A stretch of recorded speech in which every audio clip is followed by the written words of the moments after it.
পেটের মেদ কমাতে চাইছো? রোজকার জীবনে দুটি ছোট বদল আনলেই কিন্তু সেটা সম্ভব হবে।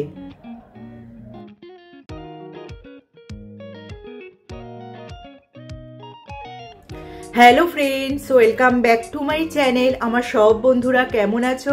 নিশ্চয়ই সুস্থ আছো এবং ভালো আছো। আমাদের মধ্যে অনেকেরই সমস্যা হলো ভুঁড়ি বা পেটের মেদের সমস্যা, যার ফলে কিন্তু অনেকেই পোশাক বাছতে লজ্জা বোধ করে, যার ফলে কিন্তু আত্মবিশ্বাসেরও ঘাটতি দেখা যায়। শুধু তাই নয়, আমাদের দৌড়াদৌড়ি করতে, হাঁটাহাঁটি করতে, যে কোনো কাজ করতে কিন্তু বাধা হয়ে দাঁড়ায় এই ভুঁড়ি। আর সাধারণত দেখবে অনেকেই ভুঁড়ি কমানোর জন্য নিয়মিত ব্যায়াম করে থাকে এবং ডায়েট করে থাকে, স্বাস্থ্যসম্মত নানা টোটকা মেনে চলে, জল বেশি করে খায়, তাও কিন্তু এই ভুঁড়ি কমার নাম থাকে না।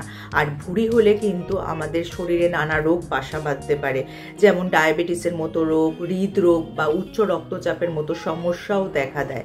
এবার আমাদের মধ্যে অনেকেই প্রশ্ন হলো, শুধু তলপেটেই কেন মেদ জমে বা ভুঁড়ি হয়?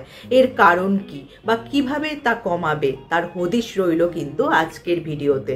চলো তাহলে ভিডিওটা শুরু করা যাক। আমাদের মধ্যে আবার অনেকেরই অভ্যাস রয়েছে ব্রেকফাস্ট না করে শুধু চা বা কফিতে চুমুক দিয়ে বেরিয়ে পড়া।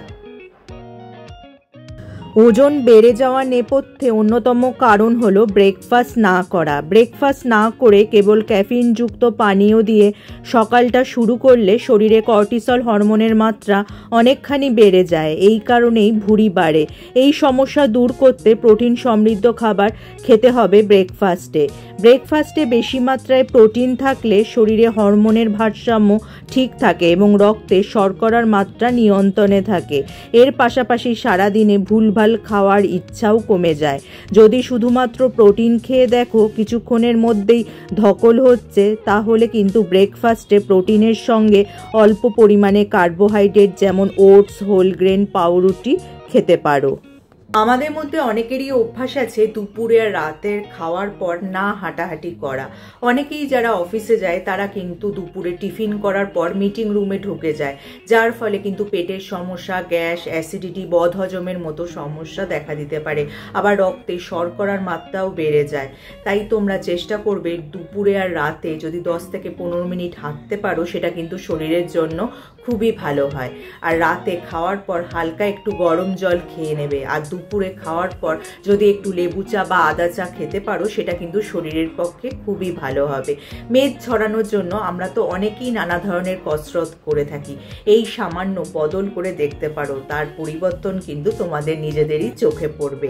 তাহলে যদি আজকে আমার ভিডিওটা তোমাদের কাজে আসে বা উপকারে আসে, লাইক আর শেয়ার করে দিতে একদমই ভুলো না। যারা আমার এই চ্যানেলটা প্রথম দেখছো, চ্যানেলটাকে অবশ্যই সাবস্ক্রাইব করে নিও এরকম উপযোগী ভিডিও আরও দেখার জন্য। তার পাশে যে বেল আইকনটা আছে ওটা প্রেস করে অন করে দিও, যার ফলে যখনই আমি ভিডিও আপলোড করব নোটিফিকেশন তোমাদের কাছে পৌঁছে যাবে। আজ তাহলে আসি, আবার দেখা হবে আগামী পর্বে।